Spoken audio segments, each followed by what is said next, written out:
दर्शकों नमस्कार। एक बार फिर से उपस्थित हूँ आप सबके सामने विश्लेषण जन्म कुंडली का इस कार्यक्रम के अंतर्गत। आज आपके सामने एक कुंडली लेकर के आया हूँ और ये कुंडली मेरे पास आई है गुड़गांव हरियाणा। इनकी कुंडली पे अध्ययन करेंगे। बने रहिए कार्यक्रम के अंतिम हिस्से तक, कहीं नहीं जाना है, बिल्कुल बन के रहिएगा। रविवार के कार्यक्रम के लिए डेट ऑफ बर्थ, टाइम और प्लेस लिखना ना भूलें कमेंट में। साथ ही साथ अगर नहीं लिखना है तो जय श्री कृष्ण अवश्य लिखा करिए, और एक बार नहीं कई बार भी लिख सकते हैं। मैं कई बार लोगों की कुंडलियों का चयन इस हिसाब से भी कर लेता हूं कि वो कितने दिन से होने के साथ साथ जय श्री कृष्ण लिख रहा है कि नहीं लिख रहा है। रविवार के कार्यक्रम के लिए अपना डेट ऑफ बर्थ वगैरह कमेंट सेक्शन में जरूर लिखिए। आइए शुरू करते हैं आज का कार्यक्रम, कहीं नहीं जाना है।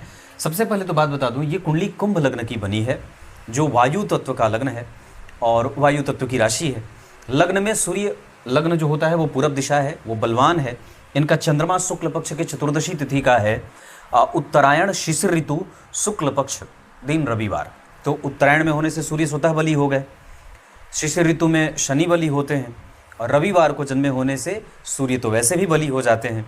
इसका अर्थ है कि व्यक्ति की कुंडली में सूर्य देव प्रसन्न होकर के व्यक्ति को श्रेष्ठ, बुद्धिमान और नैसर्गिक रूप से चरित्रमान बनाने के साथ साथ थोड़ी हेडक लेने वाला और सरकारी संस्थाओं से कभी कभी कठोरता भी देखने को मिल जाती है, क्योंकि उस पर मंगल का प्रभाव है। तो एक बड़ा अच्छा सिद्धांत है जो मैं आपको बता दूं यहीं पे, कि अगर लग्न में सूर्य बैठे हों और उस पर किसी बलवान ग्रह की दृष्टि हो, है ना, तो मंगल यहाँ बली हैं, लग्न में सूर्य बैठे हों और उस पर किसी बलवान ग्रह की दृष्टि हो, तो ये जातक को अपने समाज में, अपने क्षेत्र में धन के लिए व्यक्ति की पहचान बड़ी अद्भुत हो जाती है। मतलब वो इतना धनवान होता है कि पूछिए मत। उसके पास संपत्ति बहुत इकट्ठा होती है और प्रधानतया वो लोगों की मदद करने वाला और उनकी समस्याओं से बाहर निकालने वाला होता है, रिस्पॉन्सिबल होता है। माघ माह में जन्मे लोग वैसे भी स्वभावगत भीरू स्वभाव के नहीं होते, मतलब डरपोक नहीं होते। उत्तरायण में जन्मे होने से सूर्य का बल बढ़ेगा। इस कारण से व्यक्ति की कुंडली में सूर्यदेव, गुरुदेव, बुधदेव और चंद्रदेव के साथ शुक्रदेव का बल स्वतः ही बढ़ जाता है। ये उत्तरायण में ग्रह स्वतः ही सारे के सारे जितने भी शुभ ग्रह होते हैं वो बली हो जाते हैं। यहाँ चतुर्थ स्थान में शनि राहु और केंद्र में शनि मंगल राहु केतु बैठे हैं। 12वें भाव में मित्र की राशि में बुधदेव, लेकिन तात्कालिक मैत्री में मित्रतापूर्ण व्यवहार में नहीं है। इस वजह से बुध वहाँ शत्रुगत हो जाएंगे। यहाँ शुक्र शत्रु की राशि में बैठे हैं, जिसका अधिपति गुरु जन्म कुंडली में उच्चका होकर के चंद्रमा के साथ बैठा हुआ है, जो व्यक्ति को डॉक्टर, सर्जन, सरकारी संपत्ति और विलंब से ही सही पर उसको उसका परिणाम मिल जाता है, और व्यक्ति के काम में पिता के पसीने छूट जाते हैं। कई बार ऐसी भी स्थिति होते देखी जाती है। पर यहाँ पे एकादशवें के शुक्र व्यक्ति के समस्त इच्छा और आकांक्षाओं की पूर्ति करने वाले, साथ ही साथ व्यक्ति की कुंडली के लग्न में बैठ करके सूर्य व्यक्ति को मानवतावादी, गतिमान, थोड़ी चिंताओं में ग्रसित रहने वाला, दंत रोगी, हेडेक लेने वाला और अपने बड़े गुरुजनों से कई बार कोप का भाजन प्राप्त करने वाला होता है। इस वाक्य को समझा, इस पूरे सेंटेंस को समझा देता हूँ। व्यक्ति जिस संस्थान में रह करके पढ़ाई करेगा या जहां नौकरी करेगा, वहां के उच्चस्थ पदाधिकारी से व्यक्ति की सदैव अनबन रहेगी। लेकिन उससे जो ऊंचा है, जैसे जो कॉलेज के प्रिंसिपल हैं, हो सकता है कि उससे उसकी जो है वो बहस या ऐसी चीजें उससे नुकसान हो, पर उस कॉलेज का शीर्षस्थ जो व्यक्ति है उससे नहीं होगा। ऐसे मैं उदाहरण दे रहा हूं। तो यहाँ पे इतनी बातें। शुक्ल पक्ष में जन्मे होने से व्यक्ति संततिवान और मतिमान होने के साथ साथ बड़ा सुंदर होता है, और रविवार को जन्मे होने से, मैंने ये बात बहुत बार कही है, फिर से दोहरा देता हूँ, पित्ताधिको अति चतुरस् तेजस्वी समर प्रिय दाता दानो महोत्साही सूर्यवारो भवेन्नरः। जिस व्यक्ति का जन्म, जिस नर नारी का जन्म रविवार को होता है, वो दाता होता है, दानी होता है, गतिमान होता है, और अपने पिता की भांति जिस तरीके से हमारे पिता हमारी सुरक्षा और हमारा पालन पोषण करते हैं, वैसे ही वो व्यक्ति समाज का पालन पोषण करने वाला पोषक होता है। गलत और निंदित आचरण करने वाला नहीं होता, साहसी, जिद्दी, क्रोधी, हठी, गुस्सैल और कामी कम होता है। कामोत्तेजक भावनाएं नहीं होती, नेत्रों से संबंधित समस्याएं और हेडेक होता है। आगे बढ़ के बता दूं, शुक्ल पक्ष के चतुर्दशी तिथि के चंद्रमा व्यक्ति को श्रेष्ठ लाभ देने वाला और सदैव धनवान बनाने वाला बनाएंगे। आश्लेषा नक्षत्र, इनमें इस कुंडली में मैं आप लोगों को सभी नक्षत्रों के बारे में भी चर्चा करूंगा, जिसमें विभिन्न नक्षत्र जिसमें बैठे हैं उसके बारे में भी चर्चा होगी। पर आगे आपको मैं अब यहाँ से कुछ अच्छी चीज़ें बता देता हूँ। जैसे समझने की बात होगी कि इनकी कुंडली में चंद्रमा जो बैठा है वो आश्लेषा नक्षत्र में बैठा है, और आश्लेषा नक्षत्र मूल नक्षत्र के अंतर्गत आता है, गंडमूल। तो इस नक्षत्र के जो अधिपति देवता हैं, वस्तुतः ये नक्षत्र आश्लेषा बुध का है ना, पर इसके जो स्वामी देवता हैं वो सर्प, वासुकी नाग, जो बैद्यनाथ धाम में वासुकी नाग, जो भगवान भोलेनाथ के गले में जो सर्प विराजमान होते हैं वो वासुकी नाग हैं। तो अभी श्रावणी में वासुकी नाग की पूजा होती है नाग पंचमी पे। ओम सर्पेभ्यो नमः, क्या कहा मैंने? ओम सर्पेभ्यो नमः। इस मंत्र का 8000 बार जप लगातार सोमवार के सोमवार करके, और अगर बन पड़े तो आपा मार्ग की जड़ अपने गले में धारण करना चाहिए, और मिट्टी के नाग बना करके, मिट्टी के नाग बना करके उनको अक्षत, पुष्प, गंध आदि से पूजित करके, धूप, दीप, नैवेद्य आदि से भोग लगा करके, और फिर उन्हीं के सामने ओम सर्पेभ्यो नमः इस मंत्र का जप करके, और चिरचीटे के जड़ को अपने दाहिनी भुजा या गले में चांदी के ताबीज में भर करके बांधने से इस नक्षत्र से संबंधित जितने भी दोष होते हैं वो समाप्त होने लगते हैं। इतना ही नहीं, व्यक्ति को सदैव कोई ना कोई बीमारी परेशान ना करे, इस वजह से भी इस मंत्र का जप बड़ा कारगर होता है। इसके अतिरिक्त अगर बात करें तो इनका लग्न बना है 10 डिग्री का शतभिखा नक्षत्र, ये राहु का नक्षत्र है, और शतभिखा नक्षत्र के 10 डिग्री में ये दूसरे चरण का लग्न होगा, मैं जहां तक समझता हूं। हाँ, दूसरे चरण का ही लग्न होगा। तो शतभिखा नक्षत्र के दूसरे चरण में जो अधिपति देवता हैं, शतभिखा नक्षत्र के अधिपति कौन हो गए? राहुदेव, और इसके दूसरे चरण के अधिपति शनिदेव होते हैं। तो इस वजह से अब यहां चूंकि ये कुंभ लग्न की कुंडली है, लग्नेश चतुर्थ भाव में बैठे हैं। अब यहां से अगले 5 मिनट तक किसी भी लग्न की कुंडली के लिए लग्नेश का चतुर्थ भाव में बैठना राजयोग बनाने वाला हो जाता है। ये एक लाइन की बात है। किसी भी लग्नेश का चतुर्थ भाव में बैठना राजयोग बना देता है, परंतु मंगल अगर लग्नेश होते हों, और अगर बुध लग्नेश होते हों, और अगर वो चौथे भाव में बैठे होते हैं, तो ये धन, मान, पद, प्रतिष्ठा, संतान, सुख, संपत्ति आदि देते तो हैं, पर मानसिक और आंतरिक कलह के साथ साथ व्यक्ति के विचारों की रुग्णता भी देने लगते हैं। ये पहला सिद्धांत है। दूसरा क्या कहता है कि किसी भी लग्न के अधिपति का लाभ भाव में बैठना उत्तम ही नहीं, सर्वोत्तम परिणाम करता है। अगर आपकी कुंडली के लग्नेश लाभ भाव में बैठे हैं तो ये श्रेष्ठ परिणाम करने वाले हो जाते हैं, परंतु जब लग्नेश स्वयं देवगुरु बृहस्पति बन जाते हो, धनु या मीन लग्न की कुंडली बनती हो, और लग्नेश हो करके अगर वो लाभ भाव में बैठते हैं, तो ये जातक के इच्छाओं की, आकांक्षाओं की, महत्वाकांक्षाओं की पूर्ति कराने में विलंब देने लगते हैं। ये दूसरा सिद्धांत है। तीसरा, किसी भी लग्न की कुंडली के लिए लग्नेश का 12वें भाव में बैठना कमजोर होता है।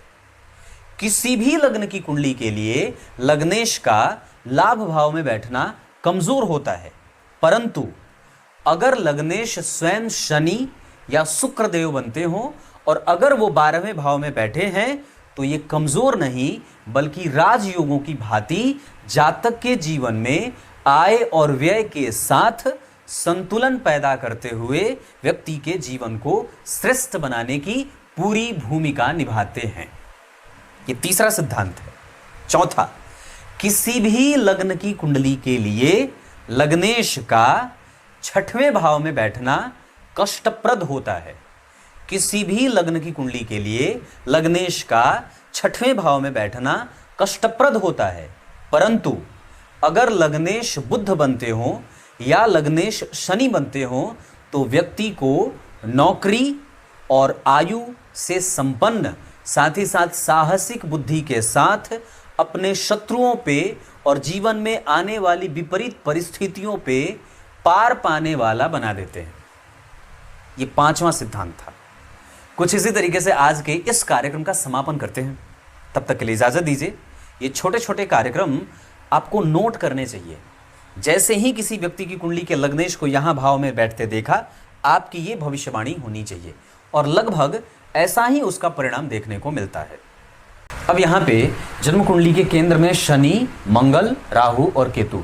यहाँ शनि और राहु और शनि की दृष्टि जन्म कुंडली के चौथे भाव पे, चतुर्थ भाव के अधिपति जन्म कुंडली में लाभ में, ये सारी स्थितियां इस कुंडली को इतना बलवान बना रही हैं।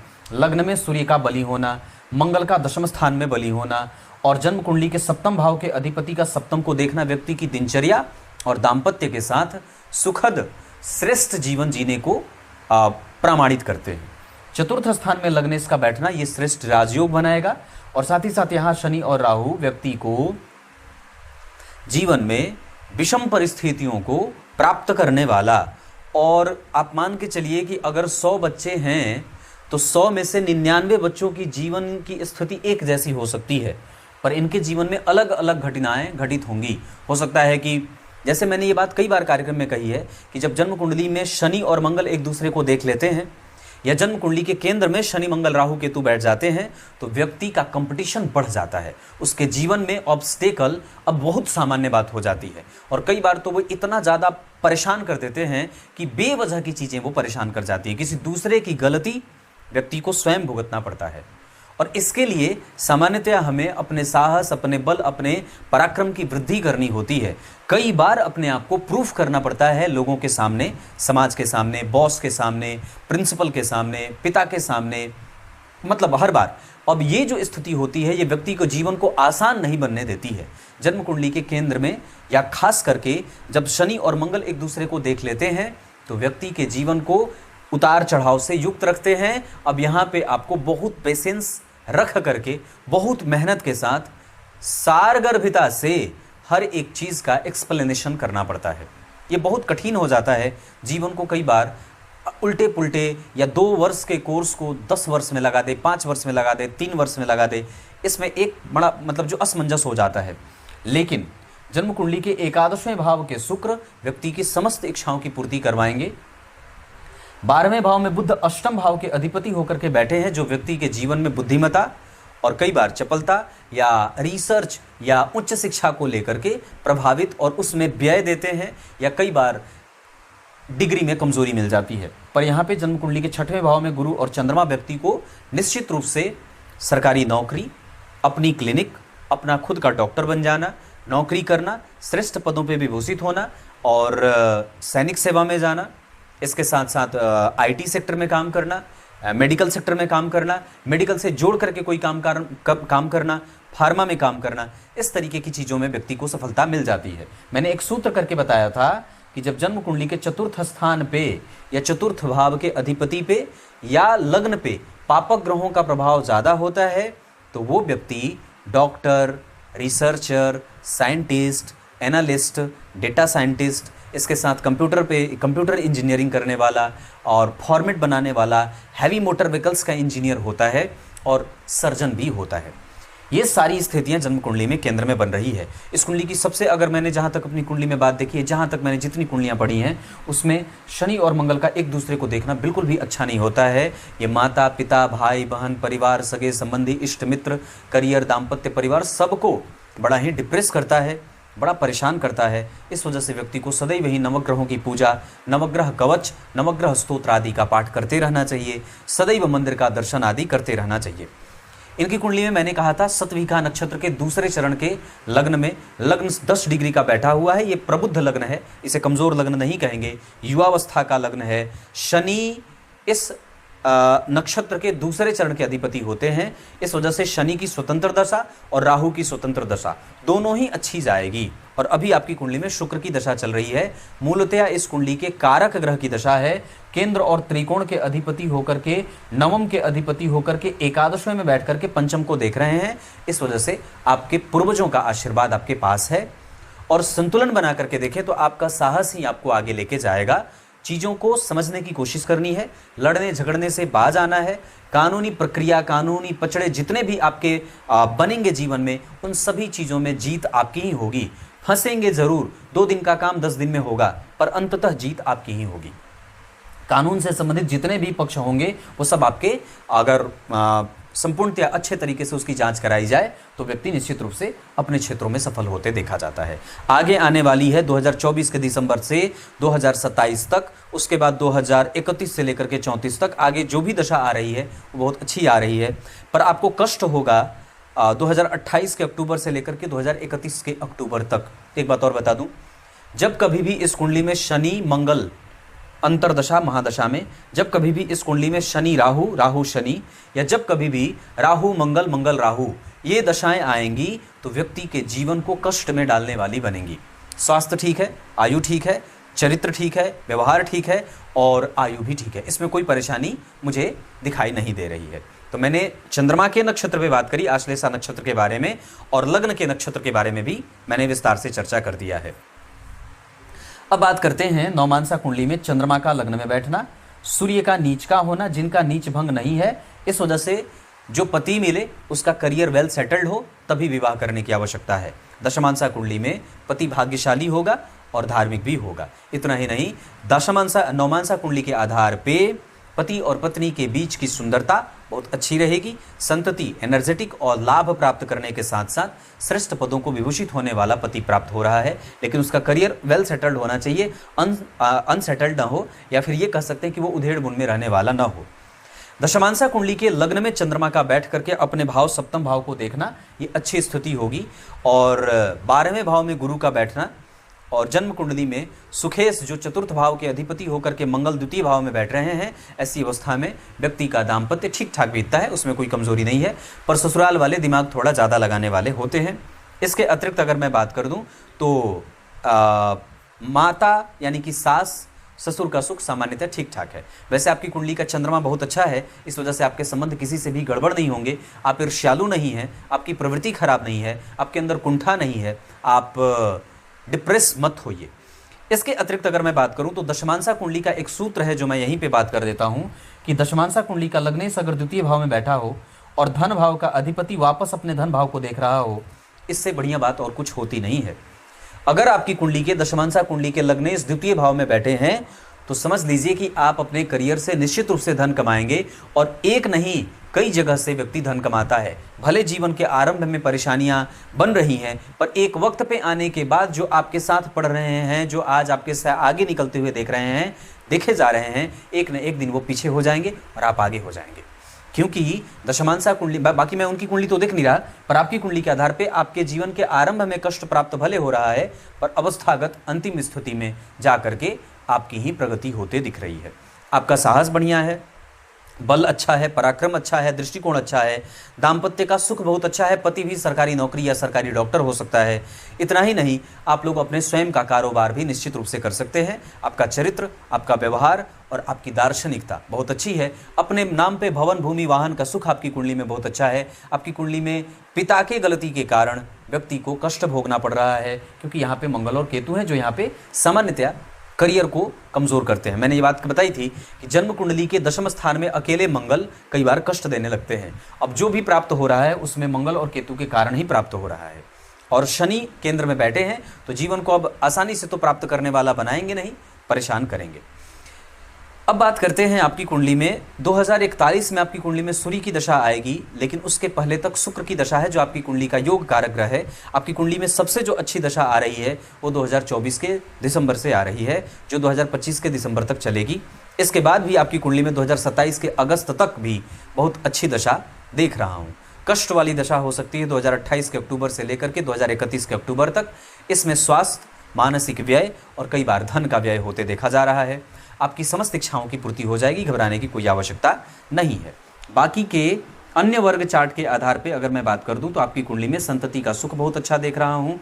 गुरु, सूर्य, चंद्रमा, मंगल और शनि की दशाएं आपकी कुंडली में अच्छी जाएंगी। शुक्र, बुध और राहु और केतु की दशा और भी ज़्यादा अच्छी जाएगी, है ना, इसमें कोई घबराने की बात नहीं है।